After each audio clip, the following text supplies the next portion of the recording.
Well, a question that many of us ask when playing Football Manager is, should we sign a great player even if they're really injury prone? Well, today we're going to find out whether you should or not. We're going to do a mini experiment here for the first time in FM24, and we're going to have a look overall at the effects on a team, on a player, and on injuries from having players that are very injury prone to having players that are not injury prone at all.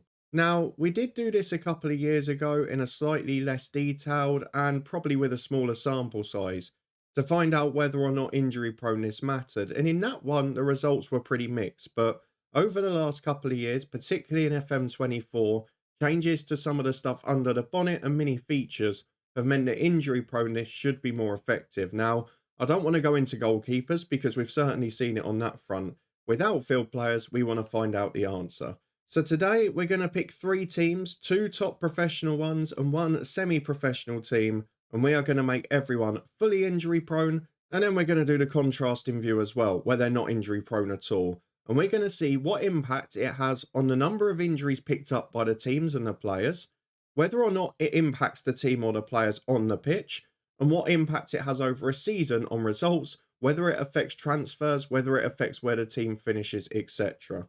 So if you're looking forward to all of that, then please do put a thumbs up on it. Just a little bit of Sunday evening fun this time. And hopefully by the end, you'll know the answer. Should we sign a great player because they're injury prone? Should we worry about the injury proneness scout report item when we're looking at rebuilding a squad?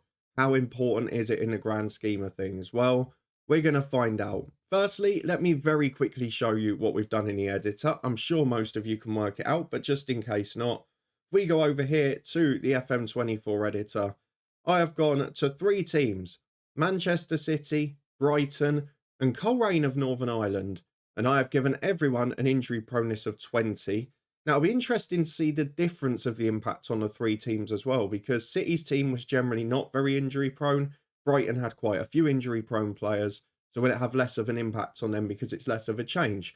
That's something we can find out as well, but it's not the main purpose of this experiment. So here's Kevin De Bruyne, someone who's unfortunately been injured most of this season in real life, but I've given him an injury proneness rating of 20, and I've done the same for everyone in City's first team, everyone in Brighton's first team, and of course, everyone in Colerane's first team, because I just wanted to see after our distillery save last year, whether or not it impacts at semi-pro level more or less, because obviously there's less difference in quality between all the players in the league, so maybe it has less of an impact. But equally then, the club can't afford to replace them. They don't have as much squad depth, and they've got games more frequently most of the time. We certainly saw that in Northern Ireland, so I'll be interested to see the implications of that. So we've set up one of these where every player has got an injury proneness rating of 20, which is the maximum. And then we've also done an alternate database where all of the same players have got an injury proneness rating of 1. I've simulated a season with both of them, and we're going to see exactly what the results are. Now, I did run this experiment twice just to make sure that there was sort of an average. The plan was I was going to do it 3 times, but honestly, the first 2 were so close to identical that I think we've got our outcome already, which is pretty handy to have and does give us a bit of certainty. So we're going to start with the max injury proneness. All 3 teams with all of their first team players set to 20 for injury proneness. How many more injuries will they pick up than the norm? We know that the FM setting is 80% of real life for serious injuries. Well, is that going to be enhanced because of what we've done? Well, let's go and see. We're going to head over to Football Manager and see how the season went for City, for Brighton and for Coleraine. Well, I thought a very quick reminder before we start, we'd see the expectations from the media for each of these clubs so you can see whether or not they've over or underachieved. So City, as you would expect, are expected to win the Premier League and probably pretty much everything else as well. Brighton are expected to finish 8th and of course are in the Europa League as well, although as we saw both from our Twitch stream save and from one of our 2 long-term stories here on YouTube, quite often they're one of those sides that underperforms this year, but maybe that was because of the injury proneness and we'll see very different results in these 2. They're probably the club that interests me the most in this. And then in Northern Ireland, if we go over to the top tier, we have got Coleraine, who are expected to finish 6th. Bottom of the top half, will they make the top half when the league splits, and will it have an impact with them only being semi-pro? Let's get ahead to a year in the future and see what max injuries have done for everyone. Well, here we are on the 3rd of June 2024 in our max injuries database. Now, I can see that Manchester United have won the Champions League, which is ridiculous, but we all know that United and FM are going to be overrated. Now, let's get to the Premier League table and see what impact the injuries have had. Oh, okay. Quite a big impact, you might say, because City have finished 4th, level on points with Chelsea and 13 points off the top of the table. Brighton have finished in 16th, not even made 40 points and only just survived. And Luton Town, of course, bottom. What a surprise. Let's go and have a look, though, at the side. So, Manchester City first up. They're in 4th place, Pep Guardiola still in charge. How did they get on in the other competitions? Lost to Spurs in a 4th round replay in the FA Cup. Bit different to what we saw in real life the other night. And if we go to the League Cup, they must have gone out early. 4th round at home to Everton.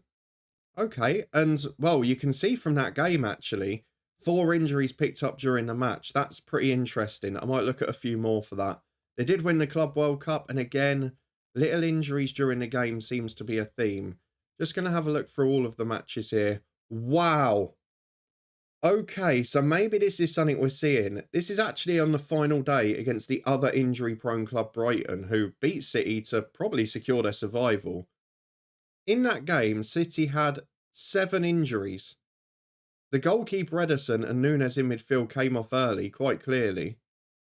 And they only actually subbed 4 of them, you can see, because they must have lost sub breaks early in the game. So is it actually that instead of seeing more serious injuries with Manchester City, we're going to see a lot more minor ones during matches? Because again here, you can see 3 injuries the game before, 5 the game before, 4 the game before, 2 the game before that. Okay. This is far more conclusive than what we saw a couple of years ago. We didn't have anything like this. So definitely injury proneness is having more of a factor. Certainly red cards are as well there with Nathan Ake. But it seems to be a lot more in-game injuries, which we've definitely noticed this year generally, rather than training ones. What I want to do very quickly is go to the first team. Now, they may have signed a few players, I know that. But the players that are in the first team squad, I think the only additions I can see there, Mancini, Mendes. I mean, has it impacted their transfer work? I guess you could say it has. They've brought in 3 players, Josh Doig as well, Rafinha on loan from Barca. Maybe trying to make their squad a bit deeper because of the fact they kept picking up injuries. They've not really let anyone at first team level go.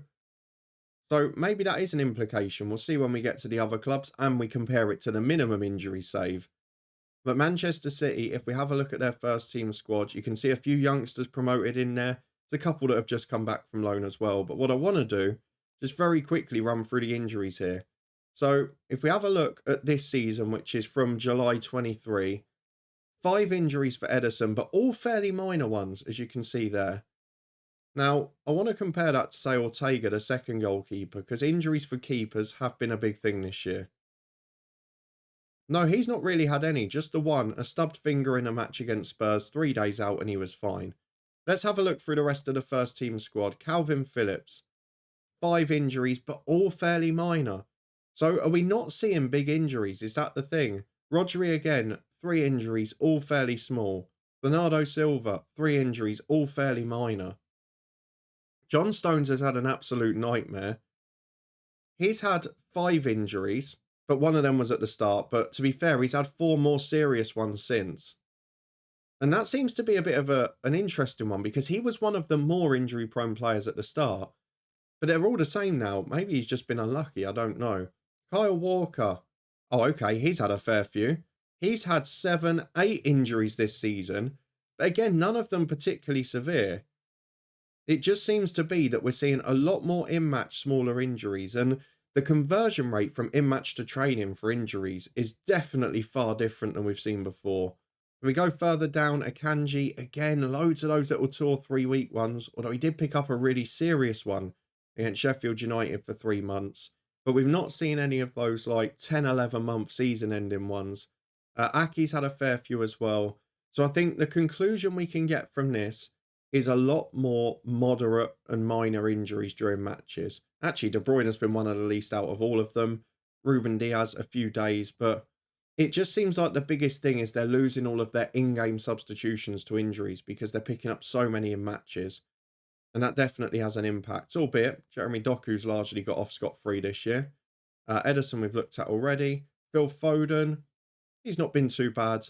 Sergio Gomez, barely any, but then he probably didn't feature much. But the big thing I'm taking from this actually isn't the number of injuries. It's the lack of serious ones. One there for Vardial, but not a lot. But most importantly, they're almost all in matches. There are so few training injuries here. One minor one for Haaland there, but there are so few overall as a percentage that are in training. It really is quite astounding. The other pattern we've noticed, and it's why I've finished on Kovacic here, is that when players have got a reoccurring injury, you'll quite often notice that they get minor versions of those over and over again. So Kovacic, who's got a recurring tight Achilles, now with maximum injury proneness, has actually had a tight Achilles 5 times during the season, all of them between 1 and 3 days, but probably just making him miss odd matches. And actually a couple of those ones are in training. So maybe that's a pattern just that affects the injuries that are reoccurring. So for Manchester City, there is no doubt at all that it's had an impact on performances because they finished 4th. They went out of all the cups early. They didn't have the squad depth to do the usual rotation. But there's definitely a change from a couple of years ago in terms of what type of injuries and how they're being picked up. And that's something I find quite interesting. But based on what we've seen from the first club here, and of course we'll compare it to the other save, I would definitely say having too many injury-prone players is going to be a problem this year. Let's go and look at Brighton by comparison because they finished in 16th place with Roberto De Zerbi. Let's see how they got on in the other competitions. Okay, they're in an FA Cup final. They lost it to Aston Villa, but hasn't impacted them having a cup run because they got to the quarters, or the last 16, of the Europa League. They got to the FA Cup final, and the League Cup, they went out on a 4th round on penalties to Spurs. So they've definitely not underachieved in the Cup so much, but they've had some shocking results in the league. And one of the interesting things to notice with this injury-prone side is when it's been 2 games a week or more hectic schedules, that seems to be when they're struggling more. So certainly suggests that it's having an impact when there's games every 3 days, as you saw in December and there in March as well. It's a very similar pattern on the right side of the screen. If you look at in-game injuries, again, the goalkeeper ones, they're mad anyway this year, but that's bonkers. What about the FA Cup final? 2 in that game as well. The City game, so City had 7 injuries and they had 4. Half the starting players got injured before the end. Against United, a couple against Everton. I mean, I know it's a small sample here. I'd actually say they're not affected quite as badly as City. And I don't know if that's because they were more injury prone anyway. I say that, I've got to a game now where there's 5, 6 there. Quarterfinal of the cup, there's 5. Maybe it was just a lucky run. Yeah, okay, it was. 7 there. And that's cost them big time against Atalanta, Nottingham Forest. Oh, God. Yeah, they've just had awful runs at times. But it's another interesting thing to note, isn't it? When they were only playing 1 game a week in April and May, only picking up 2 or 3 injuries a game. When players were going in with heavy match loads, they're playing every 3, 4, 5 days. We're seeing an awful lot more. So actually, I will say this is a compliment to FM because a couple of years ago, there wasn't really any correlation between events. Whereas now, you're seeing everything is actually impacting what's happening. So heavy match load is having an impact. Injury proneness certainly is. Reoccurring injuries is an impact. I'm quite impressed that it actually looks how it should have looked before. So definitely injury prone is more of a factor. Not stop Brighton having a cup run though, albeit it almost cost them their Premier League place. Let's have a quick look through the players again, just see if there were any big injuries. We look at Jason Steele, the goalkeeper. He picked up only a couple actually, to be fair. Undav was out on loan. Van Heck, he's had 6 injuries. But again, none of them serious, all of them in match. Veltman was the unlucky one. He got a 4-month injury in the injury-prone derby as well. We go down to the other keeper. Not so bad at all. Adam Webster, 2 to 3 weeks. So a lot of those players who are getting the orange injuries in game, but they can carry on, they're not actually causing them to be out for any period of time. Some of them aren't even registering here. Danny Welbeck, who was almost closest to 20 before, he's all right. He's not had many at all here, just a couple, albeit one of them was a more major one. Adingra, only a couple of short ones. Same for Alzate, but he was out on loan. Baleba, not had many at all. Jaden Bogle was a sign-in. Dahoud, I mean, to be fair, Bogle's come in as a sign-in, and even he's then ended up having 3. So maybe it's a case that Brighton have just now passed on the curse to other players, or they signed another injury-prone one, I don't know. The Hood only a couple of short ones. Lewis Dunk, he's been pretty badly affected. 6 injuries for him, 4 of them moderate or major. In Seco, not much. Estupinan, a couple. A more serious one near the end as well. Ansu Fati, lots of small ones, 1 major one. Evan Ferguson, couple of strains. He's actually a quite interesting player. We've had debates about him on Switch and Discord and that. He starts with an unassigned injury proneness rating, so it's 0 in the editor. So some games you'll get him and he'll be injury prone, some games he won't. He's one that's just completely random anyway. Let's have a look at Billy Gilmore. A few short injuries. Pascal Gross has been the unlucky one. He's got the hip injury, 3 months there. That's in a match as well, but it's definitely a pattern. We're deducing some good answers from this, and it's actually very clear, unlike the previous time we did this. So that's definitely had an impact on Brighton as well. Certainly on consistency, and maybe on transfer work as well, because they've signed 4 pretty hefty fee players as well. They've not let much go at senior level, just a couple out on loan. So I'll be intrigued to see whether they've signed more players than they have in the minimum one. We'll of course find out in a moment. But let's finish off by moving over to Northern Ireland and seeing how it's affected a semi-pro team in the shape of Coleraine. Well, Coleraine have finished in 7th place, 1 below their expected position of 6th. And to be fair, they've missed out on Europe as well. But how have they got on elsewhere? There's thousands of cups in Ireland. They went out in a quarter-final of the Irish Cup. In a League Cup, they went out in the semis. And in the North West Senior Cup, they went out to lower league opposition very early on. So if we have a look at their season overall, much lower scoring actually, and they went unbeaten in the final 5. But you can see there, the European Places playoff semi-final, 4 injuries in that one. And if we go through the games before, it's the goalkeepers again. Every game virtually it's a goalkeeper injury. So definitely seeing similar patterns with lots of injuries, certainly in big games, lots to goalkeepers as well. And of course, where those players are coming back from injuries and they're not quite match sharp, we're also seeing poorer match ratings initially as well. So it's impacting on performances too. Let's have a look at the transfer window for them. They've only signed 2 players because they've not had as much to correct it. And in fact, McDade was a real life one, I think. So it's only 1. If we go and have a look at the players though, let's see what the implications are. History and injuries for the goalkeeper. 2 short ones there, but we saw in the matches he had a lot more orange injuries. So I'm guessing that he stayed on and then it's just not carried over as a proper injury there. There's the backup goalkeeper who's had a couple as well.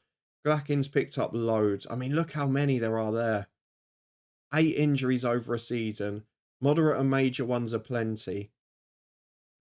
And very interestingly, lots around that period where the fixtures were congested from the end of November to the middle of January. We go further down, there's a lot more shorter ones here, maybe not so many of the big serious ones. Lyndon Kane's been quite unfortunate. But overall, it's a very similar pattern. Not as many injuries in that sort of early stage and late stage of the season where there's not that many games, despite the fact in match there were lots. Many of them haven't resulted in actual time out. There are a couple more slightly serious injuries with Coleraine, but I do wonder if that's just because there's poorer facilities and poorer physios that maybe they're not able to treat them quite as quickly, so they're spending longer out. Who's that unlucky one? Oh, that was before the game. We're all right. Yeah, very similar. Slightly less injuries overall, but there are some players like this who've just literally picked up a knock in nearly every game. Maybe they're being forced to play because you can see out for 9 days and he's playing 7 days later. They just haven't got the squad depth to cope. So Coleraine affected slightly in terms of results, but certainly the difference in quality between the teams not so great, and that maybe shows in the fact they've only dropped 1 position. Of course, though, that's all assumptions based on maximum injuries and their expectations. What we need to do to find out whether that's right or wrong is go and do the opposite. Every player with a minimum injury proneness rating will run through a season again. We'll see what the results are this time. Back in a moment. We're back again on the 3rd of June, and look at the difference, because Manchester City are Premier League champions with 12 more points than they had the previous time. Brighton are 8th, and in the Europa Conference League, they've picked up 15 extra points than last time. And I wonder what the implications will be in the Cups as well. Luton still bottom, of course, because that's just FM. Let's start with Manchester City, because they have won the Premier League. Have they done better in the Cups as well? Yes, they have. We lost to Arsenal in the Champions League final. Jack Grealish getting sent off late on and then missing nearly every penalty. Ederson took their third pen. That's pretty impressive. FA Cup, they got to the quarters, lost to Arsenal. Carabao Cup, they won the Club World Cup, obviously. Carabao Cup, they lost 2-1 to Sunderland. Let's go and have a look at this, though, because the first thing I'm noticing from that Champions League final is no in-game injuries. And is that the biggest difference here? I want to see how many we've got over a period of a couple of months. Not one so far. So is this where the big difference is this year? It affects in-game injuries more than anything. And I want to see if they still pick up training ones. There's literally not one. Not a single in-game injury in the last 3 months of the season. I'm going to keep going back till I find one now. I want to see when the first one was. Have they gone a whole season without an injury in a match? That would be pretty impressive. Still not got one. We're in December now. We've gone back over half a season. This is beyond remarkable. I mean, I know they've got minimum injury proneness, but there are going to be freak accidents as well. There are going to be tackles that cause an injury, whether you are injury prone or not. So this seems a little bit too extreme, if I'm being honest with you. There's an injury proneness of 1 doesn't mean you're not going to get injured. It means you shouldn't be pulling up with muscle knocks and that. But maybe that's telling us another question here. They've gone a whole season without a single in-game injury. I'm wondering, because we're seeing next to no injuries in training, I should say, all of the ones in matches we were seeing were like muscle knocks and that. We're not seeing any injuries as a result of tackles. We're not seeing players broken his leg, players got a facial injury or whatever. I find that quite interesting because maybe that's showing that there's only certain types of injuries that are overperformed in FM and certain ones that maybe aren't popping up as much as they should. Because over the course of a season, even if you have the least injury prone players in the world, you are going to pick up one injury in a game from a tackle or something. So we'll look at the other clubs as well, because we might be unearthing a problem with how injuries are allocated and the types of injuries in FM. What I want to do though, as we know there's no in-game injuries and there were very few training injuries in the other one where everyone had injury proneness, is have we got some where players have been out because of training injuries, because of viruses, things like that? Injury proneness shouldn't affect that really. Let's see what the outcomes are. So that one's not after the game started. Sergio Gomez has a cold there, right? Okay, he was sent home. A double hernia for Gavardio last week. That was in training. Impact from a player. Certainly not seeing that in a match though, are we? Other than that though, he was out on loan, so he doesn't count. Kovacic, none. He was the one who was injury prone last time, so reoccurring injuries not popping up. Rico Lewis got one in training, gash lower leg. Mateus Nunes, 3 weeks, turning sharply in training. I mean, there is a few, but we're talking absolutely minimal. But the big news I'm taking out of that is none in a match at all. No impact from a player in a match. And we can see from training that it should be possible. So it's definitely had a far more startling impact from before, but I'm not sure whether the spread and the way it's working is quite as realistic now. Let's go and have a look at Brighton. And you know the first thing I'm going to be looking at. But actually first, how many players did City sign? Actually, it was fairly similar. The Rafinha one seems to happen in every save, but they've still brought in a few first-teamers. They've still let the same sort go. So it's not really impacted the transfer work. Not for Manchester City anyway. Brighton, what about their transfer work? They've probably brought in more this year, if anything. 6 players instead of 4. They've let a few more go as well, particularly out on loan. They've signed Bogle and then sold him a few months later. So that first summer, you're definitely getting similar transfers, aren't you? Let's go and have a look at the players and the matches. How did they get on? Much better in the league, as we know. In the Carabao Cup, they went out to Watford. In the FA Cup, went out earlier in the 5th round. And they lost to Atletico Madrid. That's a tough draw in the Europa League. But overall, a much better season for them. And of course, European football on the horizon again. But what about the in-game injuries? Did they have any? Or are we going to see a pattern here? Because to not have one over 2 teams for a whole season would be a little bit too extreme for me. And I think we're seeing the pattern again. I mean, there's no doubt, is there? I'm just scrolling through them very quickly. It doesn't look good. Apologies for the clicking, but no, there's none. This is definitely a problem. There's no doubt about that, because I know that we've got minimum injury proneness, but you are going to get a collision in a match. these are the injuries that you should still be picking up. Whereas the training ones are the ones where players aren't going to pull muscles as much. Players aren't going to get injured late in games as much. I almost feel like it's the wrong way round. It's a little bit weird, but let's go and have a look through the players again very quickly. If we see a similar pattern, I won't be surprised. 1 day stubbed finger. He was out on loan. Van Heck, yeah, he's had one as well. Sprinting in training. Veltman, not had one. None for the other goalkeeper. None for Webster. None for Welbeck. None for Adingra. None for Baleba. One for Buonanotte. One for Dahoud. None for Lewis Dunk. None for Enciso. None for Ansu Fati. Yeah, we're definitely seeing the pattern here. So very similar. I'm just a little bit surprised that it's training injuries rather than impacting matches that are the ones that have stuck around. I do find that odd. Let's go over the Coleraine to finish off. Well, perhaps as we expected, a little bit less of a difference when it comes to semi-pro. And by less of a difference, I mean no difference. Because they finished on 52 points in 7th again. And Glenavon, I think, are on the same in 6th as well. So they've actually comparatively done almost exactly the same. Let's have a look at their squad, though, see if they've gone on any cup runs. Well, there's a difference. They've won the Minor Cup because they've been able to rotate a bit more.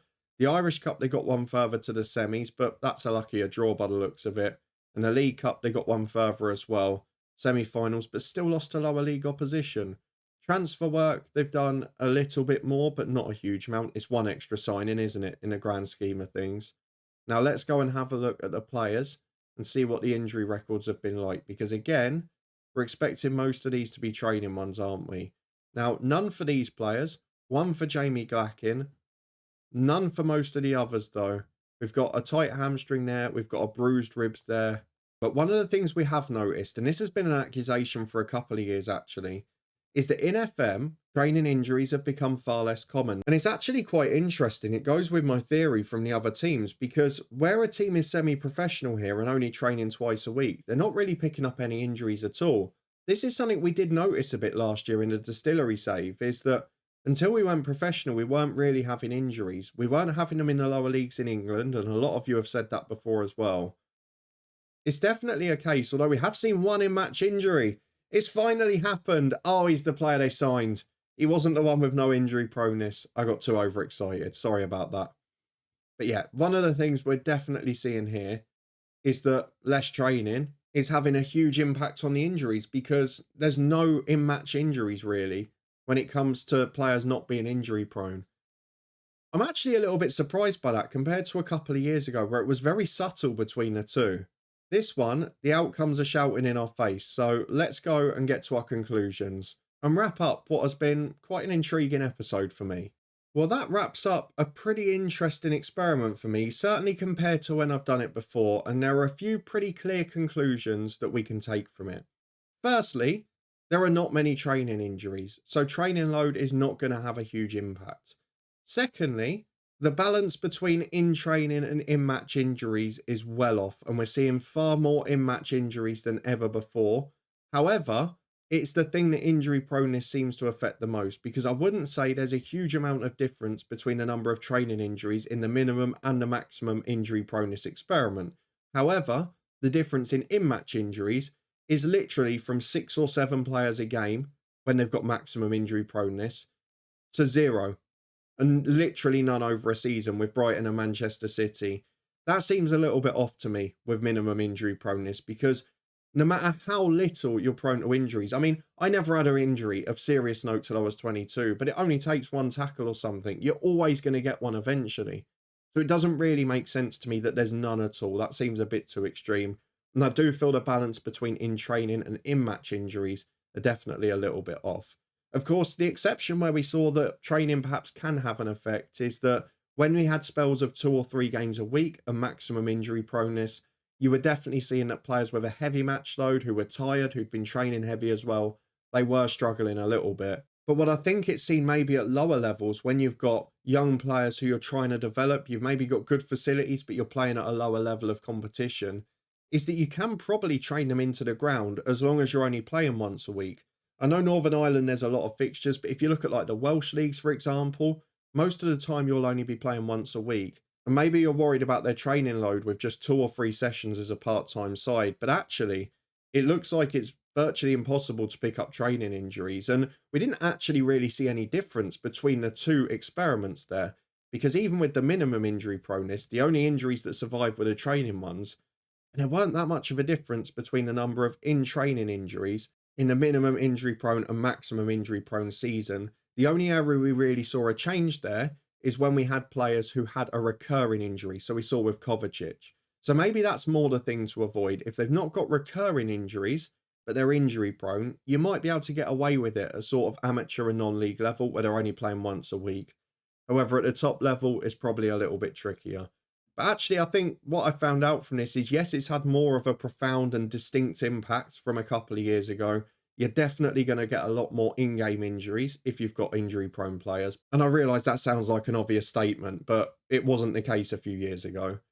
But the in-training injuries, there's virtually no change, and that to me seems a little bit off. But what did you think of that? Was there anything that surprised you or that I didn't notice? And are you surprised as I were by just how distinct a difference there is? We've all talked about the fact that there's a lot more minor in-game injuries at the minute. There were still virtually no massive ones, by the way. No 9, 10, 11 months, no ACLs, no broken ankles, no broken legs, nothing like that.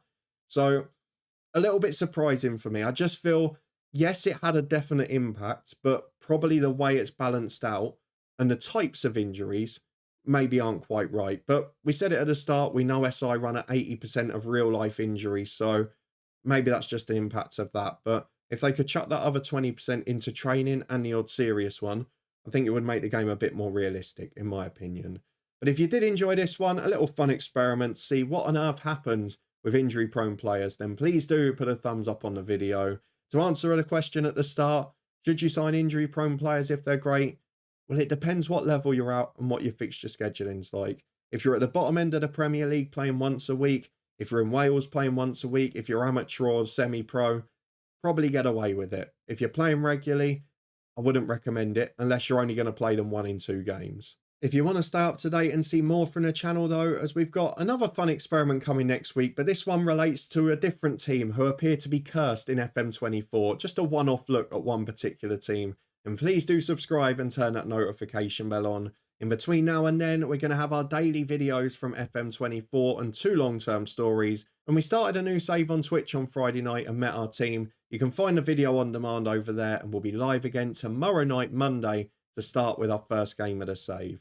But thank you very much for watching. All the other links are up in the eye above. We've had some guides recently. We've got the football podcast too. And I'll see you back here tomorrow as we return to the normal service of the head coach.